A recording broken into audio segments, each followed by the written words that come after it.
Friends, welcome back to our channel Indian Reacts. I am Nikita. I am Romi. So guys, लेके आ गए हम आपके लिए एक और न्यू वीडियो एंड ये वीडियो क्रिकेट से रिलेटेड होने वाली है। जैसा कि आप सभी को पता ही है कि आज इंडिया और पाकिस्तान का मैच है। काफी ज्यादा एक्सपेक्टेशंस हाई है सबको अपनी अपनी टीम को लेकर। एंड इंडिया और पाकिस्तान का मैच आप लोगों को पता ही है कितना ज्यादा इंटरेस्टिंग रहता है। सब देखना बहुत पसंद करते हैं। मतलब जब तक वो मैच खत्म नहीं होता पूरा पूरा दिन टीवी के आगे मतलब आप सोचो कि जिस चैनल पे वो आ रहा होता है उस चैनल की टीआरपी सबसे ज्यादा हाई होती है, चाहे वो इंडिया में हो या पाकिस्तान में हो। एंड हमारी जो ऑडियंस है वो इंडियन और पाकिस्तानी दोनों है।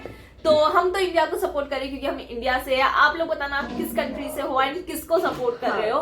एंड वैसे देखा जाए तो बट पाकिस्तान से जब भी इंडिया का मैच होता है तो डर सबको लगा रहता है क्योंकि पाकिस्तानी प्लेयर्स भी कम नहीं है। प्रेशर होता ही है क्योंकि लोगों का मतलब एक वो ना कि मतलब हमारी टीम जीते।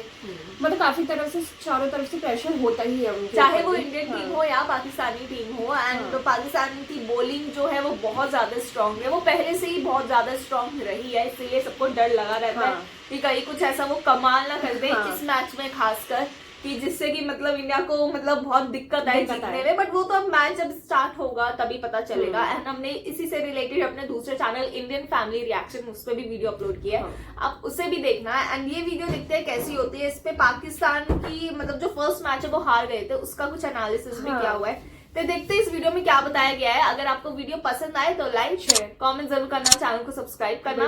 तो बिना किसी देर के लेट्स स्टार्ट द वीडियो। नवंबर 2024 को पाकिस्तान ऑस्ट्रेलिया के खिलाफ ओडीआई सीरीज का डिसाइडर मैच खेलता है जिसकी लाइनअप कुछ ये थी। जिसके बाद अगर एक माह आगे चले जाएं तो 22 दिसंबर 2024 को खेला गया साउथ अफ्रीका के खिलाफ थर्ड और फाइनल ओडीआई मैच की टीम कुछ ऐसी दिख रही थी। यानी कहने का मतलब ये है कि अगर आप यहाँ गौर करो तो इन दो लाइनअप्स में आप एक चीज कॉमन जरूर देखोगे और वो ये कि आपको टीम काफी सेटल नजर आएगी। हमारे पास फुल टाइम ओपनर्स थे, टॉप ऑर्डर सेट था, मिडल ऑर्डर ठीक लग रहा था। फिनिशर के रोल में हम इरफान खान न्याजी में वो स्पार्क देख चुके थे। जिसके बाद बॉलिंग में भी हमारे वो 3 पेसर्स तो मौजूद ही थे और साथ ही मिस्ट्री स्पिनर के साथ साथ एक लेफ्ट आर्म चाइना मैन भी मौजूद था, जिस यंगस्टर ने उन 2 टूर्स में परफॉर्म करके अपने ब्राइट फ्यूचर की राह बना ली थी। यानी कुल मिलाकर टीम बिल्कुल कंप्लीट थी हर एस्पेक्ट से और ऊपर से थी भी ऐसी फॉर्म में कि पहले ऑस्ट्रेलिया को उनके होम ग्राउंड पर और फिर साउथ अफ्रीका को तो उनकी ही होम सोइल पर वाइट वॉश करती है। यानी बज़ाहिर तो ऐसा लग रहा था कि हमने अपनी सारी प्रॉब्लम्स का सलूशन निकाल लिया है, टीम काफी बैलेंस्ड है। तो वो ब्लंडर जो हम हर बार किसी आईसीसी टूर्नामेंट से पहले हमेशा ही करते हैं शायद इस बार उस सबसे बच जाए। लेकिन ये पाकिस्तान क्रिकेट है, यहाँ कुछ भी प्रिडिक्ट नहीं किया जा सकता। ये वो टीम है जो अपने ऊपर खुद ही मुश्किलात नाजिल करती है और ये मुश्किल नाजिल हुई जब 31 जनवरी 2025 को चैंपियंस ट्रॉफी के लिए स्क्वाड अनाउंस किया गया। मोहम्मद रिजवान कौमी टीम की क़यादत करेंगे। टीम में फ़खर जमान, खुशदिल शाह, सऊद शकील और फ़हीम अशरफ की वापसी हुई है। साल की शुरुआत भले ही डिजास्टर्स रही पाकिस्तान के लिए, मजाक उड़ा और बहुत सा क्रिटिसिज्म भी झेलना पड़ा, लेकिन कामयाब तो वही होता है जो अपनी गलतियों से सीखे। साल के खत्म होते होते सेक फिक्रे पर अमल होता दिख रहा था। हम अपनी गलतियों से सीख रहे थे। पहले इंग्लैंड के अगेंस्ट टेस्ट सीरीज में वो जो होम सोइल पर विन को लेकर ड्रॉट चल रहा था उसे खत्म किया। फिर ऑस्ट्रेलिया को एंड देन साउथ अफ्रीका को उनके ही होम ग्राउंड पर हरा कर ऐसा लग रहा था कि टीम फिर से ऑन ट्रैक आना शुरू हो गई है। नई मैनेजमेंट का असर हो गया, आकिब जावेद की तारीफ होने लगी। इन रिसेंट परफॉर्मेंसेस को लेकर हम पाकिस्तानी भी बड़े खुश थे और होते भी क्यों ना। नजरें जो चैंपियंस ट्रॉफी पर थीं कि इस टूर्नामेंट के लिए फाइनली एक अच्छा कॉम्बिनेशन तो सेट कर पाए हम। लेकिन फिर डेट आती है 3 जनवरी 2025 की। साउथ अफ्रीका के अगेंस्ट खेले गए सेकंड टेस्ट मैच के पहले दिन में साइम अयूब अनफॉर्चुनेटली इंजर्ड हो जाते हैं। इंजरी सीरियस थी तो आइडिया हो चुका था कि वो चैंपियंस ट्रॉफी के स्क्वाड का पार्ट नहीं बनेंगे और जब स्क्वाड अनाउंस हुआ तो वो एज एक्सपेक्टेड स्क्वाड में नहीं थे। लेकिन 31 जनवरी को जो स्क्वाड अनाउंस किया गया तो सिलेक्शन के इस म्यार ने इस मैनेजमेंट को भी एक्सपोज करके रख दिया। हम सीख नहीं रहे थे बल्कि मैनेजमेंट के पास कोई लॉन्ग टर्म प्लानिंग थी ही नहीं। हम सिर्फ डिपेंडेंट थे एक प्लेयर, पास कोई आंसर ही नहीं था। इसी अफरा तफरी में 1.5 साल से गायब फिर फखर जमान को सीन में लाया जाता है और वो साइम को रिप्लेस करते हैं। अब अगर वो टीम में आए थे तो उनके साथ भी तो हमें एक फुल टाइम ओपनर चाहिए था, लेकिन इस सिंपल से हल के बजाय उसकी जगह हमने पूरे बैटिंग ऑर्डर को बिगाड़ना इसका सोल्यूशन समझा। मुझे समझ नहीं आता हम कभी ऑप्शंस को एक्सप्लोर क्यों नहीं करते? सिर्फ साइम अयूब भी तो इंजर्ड हुआ था। हमारे पास 3 बैकअप फुल टाइम ओपनर्स मौजूद थे।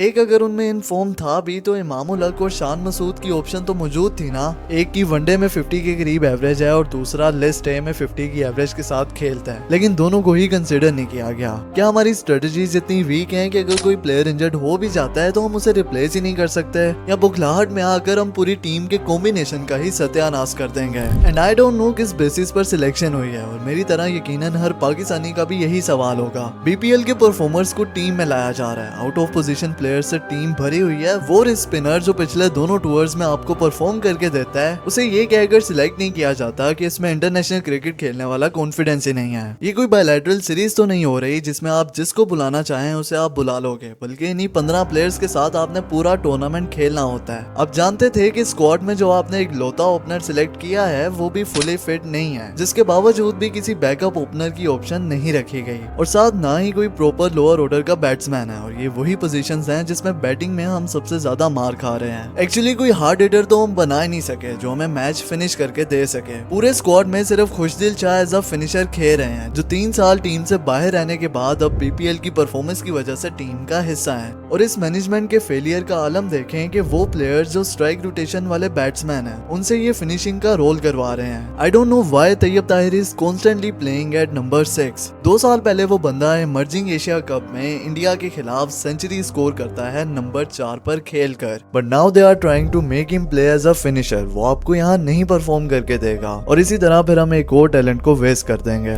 जबकि on the other hand Irfan Niazi, जिसमें ये इंटेंट दिखा था, जिसमें वो स्पार्क थी हिटिंग वाली, वो 2 सीरीज खेलने के बाद टीम से बाहर है। और मैनेजमेंट के फेलियर पर क्या बात करनी जिनके पास दौराने गेम कोई गेम प्लान नहीं था। अगर होता तो श्योरली फखर जमान अभी इंजर्ड ना होते। हमें प्लेयर्स यूज किया सेव तक करने नहीं आते, या तो वो आखिरी के 10 या 15 ओवर्स में आते, या अगर साइड स्ट्रेन का प्रॉब्लम ज्यादा था तो उन्हें बैटिंग के लिए ना भेजा जाता, ताकि टीम का मेन प्लेयर बाकी के मैचेस के लिए फिट रह सकता। वेल, इस वजह से जो हमारे मेन प्लेयर क्रीज पर खड़े थे उनकी बैटिंग में भी मसला आया। स्ट्राइक रोटेशन नहीं हो पाई, जिसकी वजह से हमारा मेन प्लेयर अपनी नेचुरल गेम नहीं खेल पाता। लेकिन सवाल ये है कि कब तक बाबर आजम को उसकी नेचुरल गेम का बहाना करके बचाया जाता रहेगा। जब 8-9 साल से आप टीम में खेल रहे हो और आपका ये छठा आईसीसी टूर्नामेंट है, तो तब भी आप टीम की रिक्वायरमेंट के मुताबिक आउट ऑफ द बॉक्स आकर नहीं खेलोगे तो कब खेलोगे? अपने कंफर्ट जोन से बाहर आकर आपको खेलना पड़ेगा। आप में टीम को फ्रंट से लीड करने के गट्स होने चाहिए, जो आप में नहीं है। जब टीम मुश्किल में पड़ी हुई थी तो 70 के स्ट्राइक रेट से खेली गई 50 का क्या करना?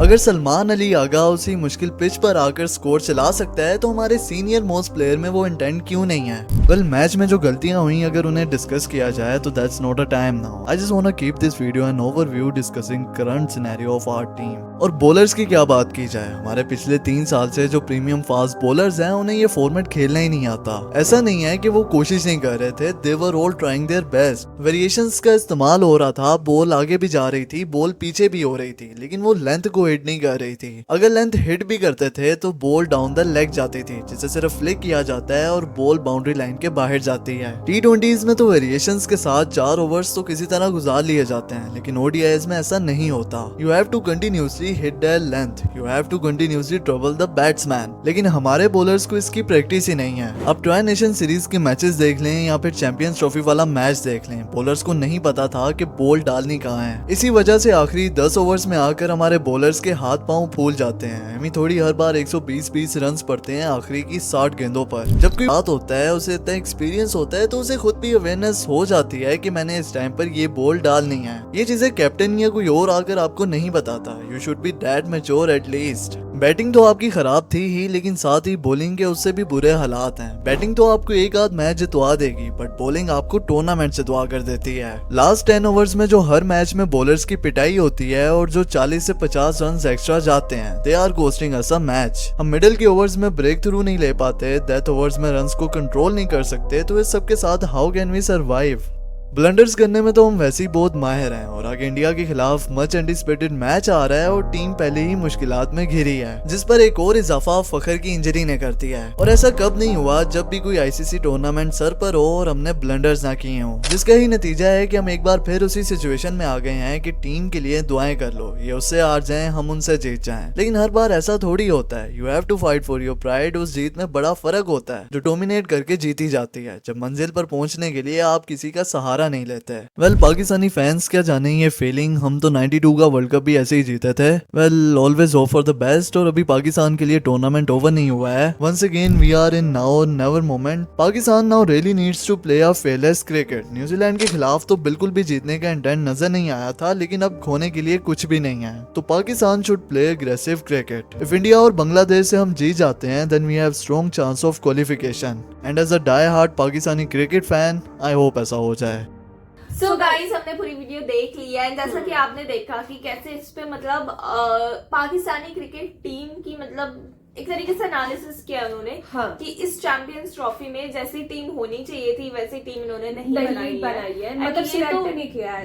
एंड ये तो सारा मतलब जो बोलेंगे हम जो सिलेक्शन टीम होती है उनका गलती मानी जाएगी, क्योंकि जैसा इन्होंने बताया कि अगर उनका एक प्लेयर इंजर्ड हो गया था तो वो मतलब और ऑप्शंस अच्छे से एक्सप्लोर ही नहीं कर रहे हैं। बैकअप में कोई और ऑप्शन था ही नहीं, बल्कि मतलब वो बता रहे थे कि काफी ऐसे ऑप्शन थे कि अगर तुम्हारा एक प्लेयर इंजर्ड हो जाता है तो उसके प्लेस में और भी ऑप्शन है, बट वो शायद उनको उन्होंने उसको एक्सप्लोर ही नहीं किया, उन्होंने उस चीज को कंसिडर ही नहीं किया। पर ये तो सच में बहुत ज्यादा शॉकिंग चीज है कि ऐसा क्यों। एंड मुझे ऐसा लगता है कि इस चीज के लिए तो सबको देखना चाहिए, खासकर पाकिस्तानी। उनको पता है कि क्रिकेट जो है इतना इम्पोर्टेंट गेम है, उसमें आप ऐसी मतलब छोटी छोटी गलतियां नहीं, छोटी भी नहीं है तो बहुत बड़ी गलती होगी, क्योंकि पाकिस्तान को हम स्ट्रॉन्ग टीम समझते हैं। तो मतलब जैसे कि वो बता रहे थे कई सारे ऐसे प्लेयर्स हैं जो काफी सीनियर हैं, तो उनको जैसे बाबर आजम, तो उनको भी आउट ऑफ द बॉक्स जाके मतलब एक परफॉर्मेंस देनी होगी।